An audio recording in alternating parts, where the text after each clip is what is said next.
స్వాగతం. నిజామాబాద్ జిల్లా రేంజర్ల మండలంలోని చారిత్రాత్మకమైన వీరన్నగుట్ట ఈ గుట్టలో ప్రతి ఏటా మొహరం పండుగ సందర్భంగా పిర్ల పండుగను గత 25 సంవత్సరాల నుండి ఎత్తరి కుటుంబ సభ్యులు జరుపుకుంటున్నారు.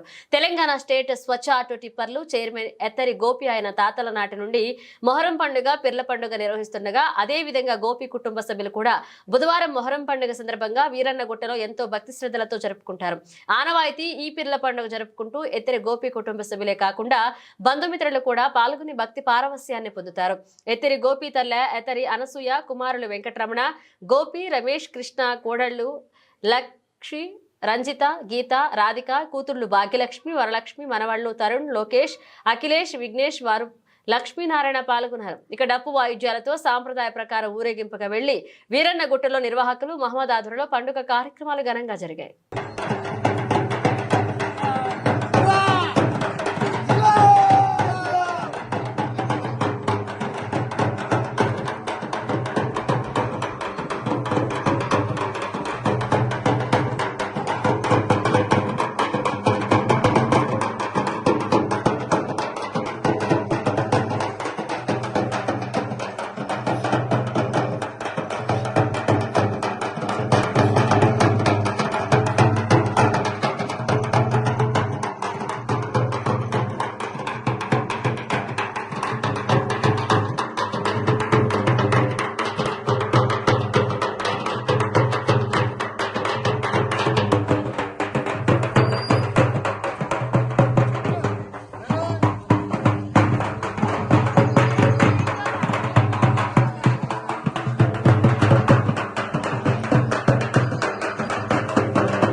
నిజామాబాద్ డిస్ట్రిక్ట్ రేంజర్ల మండల్ వీరన్నగుట్ట గ్రామం.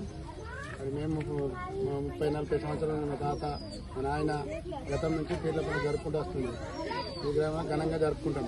అది ఏంటంటే ఇక్కడ అందరూ వచ్చి సహకరించి మళ్ళీ అదే ఎత్తరి హనుమంతు మన కుటుంబ సభ్యులందరూ వచ్చి మాకు ఎట్టి బాధలు ఉన్నా కూడా ఈ పండుగ ఘనంగా జరిపిస్తారు. దీనికి వాళ్ళకి ధన్యవాదాలు జరుపుతున్నాం. ఇది 70 సంవత్సరాల నుంచి జరుగుతుంది. నేను చేయబట్టి ఇప్పుడు 20 సంవత్సరాలు అవుతుంది. తాతల ముత్తాల జరుగుతుంది. మా నాన్న వేండు, మా తాత వేండు, ఇక మేము జరుపుకుంటున్నాం. ఈ ఎత్తరి హనుమంతుల వాళ్ళ సహకారంతో ఈ పండుగ ఘనంగా జరుపుకుంటున్నాం. మిత్రులందరికీ నమస్కారం.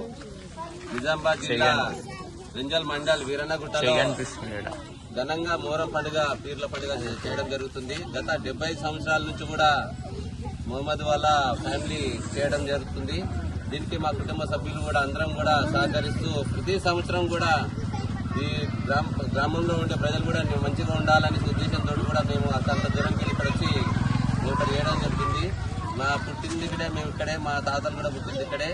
ఆ సొంత ఊర్లో పండుగ చేయడం మాకు చాలా సంతోషంగా ఉంది. మా కుటుంబ సభ్యులు అందరి తరఫున కూడా, ఈ మీడియా మిత్రుల తరఫున కూడా ఈ ఊర్లో ఉండే వాళ్ళు ప్రతి ఒక్కరూ ఆరోగ్యంగా ఉండాలని కూడా కోరుకోవడం జరుగుతుంది.